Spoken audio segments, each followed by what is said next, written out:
بسم اللہ الرحمن الرحیم۔ اسلام نحوست کا قائل نہیں ہے۔ نحوست انسان کی بدعملی کی وجہ سے ہوتی ہے۔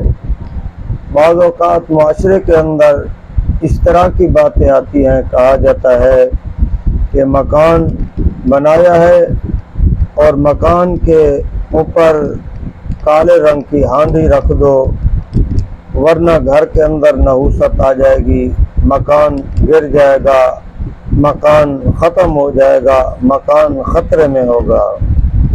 بعض اوقات یہ کہا جاتا ہے کہ پاؤں کے اوپر پاؤں آ جاتا ہے، بعض اوقات جوتے کے اوپر جوتا آ جاتا ہے، بعض اوقات کہا جاتا ہے کہ فلاں دن منحوس ہے، فلاں رات منحوس ہے، فلاں مہینہ منحوس ہے۔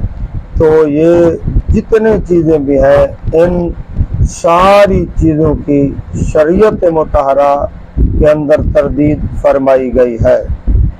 شریعت مطہرہ کے اندر ان چیزوں کی کوئی اہمیت نہیں ہے۔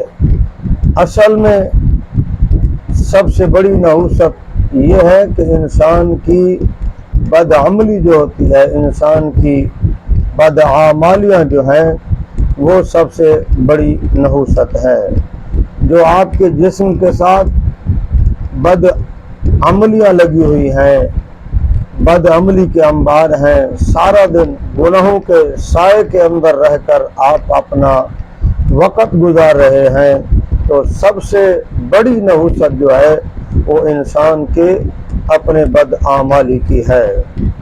جو انسان بدعملی کرتا ہے، یہی اس کے لیے نحوست ہے، اور یہ بدعمالیاں اور نافرمانیاں خدا کے قہر اور لعنت کے موجب ہیں۔ ان گناہوں سے بچنا چاہیے۔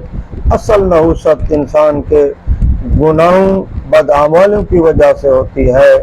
باقی سب چیز پر اللہ کا کنٹرول ہے۔ کسی چیز کے اندر اللہ رب العزت نے یہ چیزیں نہیں رکھی جو عام معاشرے کے اندر بولی جاتی ہیں۔ اللہ ہمیں گناہوں سے بچنے کی توفیق عطا فرمائے۔